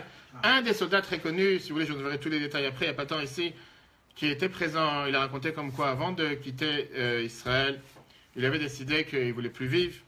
L'histoire, elle est rapide, c'était la guerre de Kippour, juste avant, en 1974. Et qu'à la guerre de Kippour, il était à côté d'un tank, il y a, je ne sais pas si c'est un missile ou une bombe qui est tombée sur un tank, le tank a explosé, tous ses camarades ont disparu malheureusement, et lui, il ne s'est pas réveillé juste quelques jours après dans la chambre d'hôpital. Et quand il s'est réveillé dans la chambre d'hôpital 3 jours après qu'il était dans le coma, quand il a levé la couverture, il a vu qu'il n'y avait pas de pied. Les 2 pieds ont disparu. Et il raconte comme quoi chacun qui venait le voir dans la chambre pleurait avec lui. C'était un choc pour la famille, c'était un choc pour tout le monde. Il dit la première fois que je me suis senti quand je suis réveillé du coma, comme s'il était beaucoup plus léger, beaucoup plus souple, avec un froid. Et c'est pas, on n'a pas du tout les prothèses et tout ce qu'on a aujourd'hui. Bref, il dit les gens qui venaient me voir, ils déprimaient avec moi. Ils me montraient beaucoup plus dans la déprime. Et encore une fois, c'est une parenthèse, quand je visitais les malades dans les hôpitaux encore hier, comment on doit être heureux avec un patient. Peu importe sa situation, on n'est pas venu pleurer avec lui. Parce que si tu es venu pour le rentrer plus dans la déprime, tu n'as rien à faire ici. Tu es venu pour essayer, même si tu sais que c'est son dernier jour sur Terre, et j'ai rencontré malheureusement des gens pareils, fais en sorte que les minutes que tu sois avec lui, ce soient les meilleures minutes de sa vie. Les minutes les plus joyeuses de sa vie. Qu'est-ce que ça veut dire de venir pour pleurer avec lui, pour le faire tomber dans la déprime. Et combien de patients, je peux vous dire, j'ai vu encore récemment, il y a 2 ans, un patient que tout celui qui venait pleurer avec lui, c'est fini, comme si pour se séparer. Des gens qui ne sont pas venus le voir pendant 20 ans, mais comme ils ont entendu que le docteur a dit qu'il reste quelques jours ou quoi que ce soit, c'est la défile. Je sais pas, c'est le défilé du 14 juillet, tout le monde vient chez, qu'est-ce que tu es venu le voir? Qu'est-ce que tu viens? Tu dois l'affoler, tu dois le rendre encore plus fou. Tu t'es pas inquiété pour lui depuis 20 ans, tu n'as pas même pas levé le téléphone une fois. Tout d'un coup, tu t'inquiètes aujourd'hui, que lui, il s'inquiète en disant, si tout le monde vient me voir, il y a quelque chose qui se passe. Bref, quand ils ont organisé ce voyage pour aller à New York, il ne voulait pas aller. Il s'est dit, j'ai décidé, je vais me suicider. J'ai aucun but sur Terre à vivre. Dans une telle situation, je ne sais pas si c'était un des plus hauts gradés, je dis, j'ai tous les détails par écrit, je vous en verrai après. Et ça ne sert à rien, je reste en vie. Quel est le but de ce voyage? On l'a convaincu, tu viens de changer les esprits, viens de changer les idées, tu vas venir, tu vas voir. Il est venu au voyage. Dans ce voyage, il a participé en été 1977 on l'a proposé qu'ils viennent les 100 chaises roulantes passer devant le rabbi, écouter le rabbi, pourquoi pas. Quand ils sont tous ressortis de la synagogue du rabbi, les gens qui étaient autour pensaient que le rabbi l'a donné à chacun. Il a dit à chacun, bénédiction, réussite, etc. Et comme si la bénédiction standard, rien de spécial. Lui, il était présent. Il raconte que quand le rabbi arrivait devant lui, le rabbi l'a regardé, il était assis, le rabbi était debout. Le rabbi avait mis ses 2 mains sur ses épaules. Il le regarde dans les yeux et il lui dit Toda Rabba. Rien d'autre. Le rabbi lui dit Toda, merci beaucoup. Lui, il raconte, comme quand je suis parti, j'ai décidé de changer ma vie. Et c'est la première fois dans l'histoire, depuis ce qu'il a eu sa plaie, que quelqu'un est venu me remercier pour mon sacrifice. Personne ne l'a fait jusqu'à présent. On est 40 ans plus tard, aujourd'hui, il y a des centaines d'organisations qui s'occupent de tous ceux qui ont eu des problèmes dans l'armée, etc. Mais à l'époque, c'était considéré comme quelqu'un qui ne vaut plus rien. Tu as perdu tes 2 pieds, il n'y a plus rien à faire avec toi. Il fait, je n'ai pas seulement entendu ça, je voyais comment l'habit était regardé dans les yeux, comment il était sincère. Les seuls 2 mots qu'il me dit, j'ai pris ça du rabbi quand chaque année, cette année, pour la 12e fois, on est parti avec les soldats. À chaque fois que je dis un discours aux soldats, que ce soit cette année au Shalem ou dans les territoires, ou peu importe, à chaque fois je leur dis, je vous répète ce que le rabbi nous a toujours dit, comment on a un devoir de vous remercier. Et on est là pour vous dire merci, sans plus. Rien d'autre. Je suis venu 48 heures, 36 heures pour vous dire merci, pour ce que vous faites en tant que sacrifice tous les jours. Cette parole que le rabbi lui a dit, ça l'a tellement donné d'amour. Il s'est dit, mais je veux quelque chose sur terre. Il s'est reconstruit, il a monté une société d'immobilier en Israël, et jusqu'à aujourd'hui, je pense qu'il s'est marié. Toute son histoire, elle est écrite et réécrite dans beaucoup d'endroits, si vous voulez, j'en verrai après. Ça, c'est la réponse par rapport à la question qu'on a posée tout à l'heure, qui est, qu'est-ce que ça veut dire ne pas aimer son prochain comme soi-même? Et qu'est-ce que ça veut dire réprimander? Ça ne veut pas dire de s'éloigner de lui. Ça ne veut pas dire de venir et de développer une haine envers lui. Mais viens, la Torah, tu dis au contraire. Parle avec lui, dis-lui ce qui te dérange, dis-lui ce qui t'a fait mal. Parce que j'aurais voulu t'aimer, mais il y a quelque chose qui dérange. Viens, la Torah dit pour ça que tu ne dois pas avoir de rancœur, au contraire, aide-le. Et par ça, tu vas montrer comme quoi tu vas l'aimer. Si quelqu'un il vient t'énerver, quelqu'un il vient t'insulter, et tu ne réponds pas de la même manière, il va arrêter de t'insulter, il va arrêter de s'énerver contre toi. Parlons maintenant de tout ce qui est le couple avec 2 dernières histoires, et après on a terminé le cours. Comment, viens, la Torah, elle te dit que la vie, ce n'est pas une vie qui est décrétée. Ça dépend de l'approche que toi tu prends dans la vie. Toi, tu es au centre du monde. Et en fonction de l'approche que tu as pris, comment tu vas gérer ta vie, c'est comme ça que ta vie va gérer sur Terre. Pareil pour l'amour. Si tu es prêt à faire les efforts nécessaires, te focaliser sur le bien que la personne te produit, te focaliser sur les points positifs que ta femme ou ton mari te produit, te donne, automatiquement, tu vas développer une attitude positive. 2 histoires. Une jeune fille qui était très égoïste. Une jeune femme. Elle arrivait à l'âge de mariage, je crois que j'en ai fait ça une fois. Elle se rencontrait avec plusieurs hommes. Elle ne réussissait pas à finaliser, à décider, je vais me marier. Elle a dit, Rabbi, j'arrive pas à me marier. Je cherche, je sors avec 1, 2, 3, 4. tous ceux avec qui je sors, à la fin, je me dis, ils ne sont pas pour moi. Je suis égoïste. J'arrive pas à travailler sur moi-même. Je pense qu'il ne va rien m'apporter dans la vie. Je suis parfaite. Rien qui manque. Comment je vais faire en sorte que la personne va pouvoir changer, va m'apporter quoi que ce soit? Je suis égoïste par nature, je ne peux pas me changer. La Bible dit, tu écoutes ce que tu dis. Tu es égoïste. Demain, quand tu es à l'université, à la première université, dans le repas du midi, prends le plateau qu'on sert à chacun. Prends ton plateau, donne-le à quelqu'un d'autre. Après, la personne te mettra le plateau. Qu'est-ce que je vais gagner avec ça? Prends ton plateau, donne-le. La Bible a voulu lui montrer, commence par t'habituer à ne pas être égoïste. Tu dis que tu es égoïste. Deviens pas égoïste. Le lendemain, elle a commencé à le faire. Toutes les copines se sont moquées d'elle. Ils ont dit, mais c'est cette tordue que jusqu'à présent, on était sûr qu'elle fait absolument, pense à personne, tout d'un coup, elle pense. Mais avec le temps, elle a commencé à développer en elle ce sentiment de s'inquiéter pour l'autre, penser à l'autre, agir envers l'autre. Elle a agi concrètement envers les autres. Ça, c'est une histoire. Deuxième histoire avec un jeune couple. Un jeune couple marié qui devait... Un jeune khatan kala, pardon. Un jeune fiancé et fiancée, en français, qui sont rentrés en audience privée chez le rabbi avant le mariage. Une semaine avant le mariage. Écoutez bien les détails. Et ils étaient tellement heureux d'être bénis par le rabbi, comme tous les jeunes couples, avant le mariage, etc. Mais juste avant de rentrer dans le bureau du rabbi, sur la porte, la fiancée, elle dit à son mari, en pleurant, en sanglotant, je ne peux pas rentrer ensemble. Si ça ne te dérange pas, reste dehors, laisse-moi rentrer en privé. C'est ce qu'il fasse. Il va rentrer après. Elle rentre dans le bureau toute seule. Après 20 minutes, elle ressort. Mais elle était tellement bouleversée qu'elle ne pouvait pas parler. Bon, après arrivent les jours préparés au mariage, elle n'avait pas le temps de discuter, de parler de ce qui s'est passé en attendant. Juste après le mariage, la choupa, le mariage, la fête, le mari dit, écoute, il y a quelque chose qui me travaille. Je suis obligé de savoir qu'est-ce qui s'est passé à l'intérieur. Qu'est-ce que tu as fait avec le rabbi pendant... Je voulais pas que je rentre en privé, veille du mariage. Qu'est-ce qui se passe? Raconte-moi, qu'est-ce qui s'est passé? Elle dit la chose suivante. J'ai raconté au rabbi que j'ai envie d'annuler le mariage. Je ne voulais plus me marier. C'est pour ça que je voulais pas que tu rentres avec moi. Parce que je suis quelqu'un de nerveux par nature et j'ai pas de patience. Et j'ai vu comment toi tu as de la patience. Et je me suis dit qu'on ne sera pas fait pour être ensemble. Vous ne pouvez pas se marier. J'ai dit au rabbi qui m'aide pour se séparer de toi. Le rabbi m'a dit, tu fais une énorme erreur. La patience, c'est quelque chose qu'on peut acquérir jour après jour, une semaine après semaine, année après année. Et quand que Dieu il envoie un enfant à une personne, il acquiert encore beaucoup plus de patience. En attendant, avant d'avoir des enfants, parce que tu vas avoir des enfants le premier jour du mariage, va être bénévole dans un institut qui s'occupe des enfants qui ont besoin d'une éducation particulière. C'est un travail qui te demande beaucoup de patience. Grâce à ça, tu vas développer en toi cette qualité de patience et tu vas apprendre à avoir de la patience aussi envers ton mari. Voilà, chers amis, la paracha de cette semaine. Qu'est-ce que ça veut dire les lois du cœur? Qu'est-ce que ça veut dire être saint? Qu'est-ce que ça veut dire être séparé? Qu'est-ce que ça veut dire être différent? Et qu'est-ce que ça veut dire dans la vie de tous les jours? On ne va pas essayer de faire des méthodes ou quoi que ce soit, mais on nous parle concrètement. Faire tout ce que la Torah nous demande de faire, mais le faire de manière différente, de manière élevée, et surtout ne pas penser que c'est quelque chose qui est tellement spécial, qui est impossible à faire, mais bien au contraire. C'est dans nos mains, dans nos possibilités. Si on le fait, on réussira à avoir une très bonne vie sur Terre. Et en parlant positif, les choses deviendront positives pour chacun d'entre nous et pour tous les peuples juifs. Très bonne soirée à tous.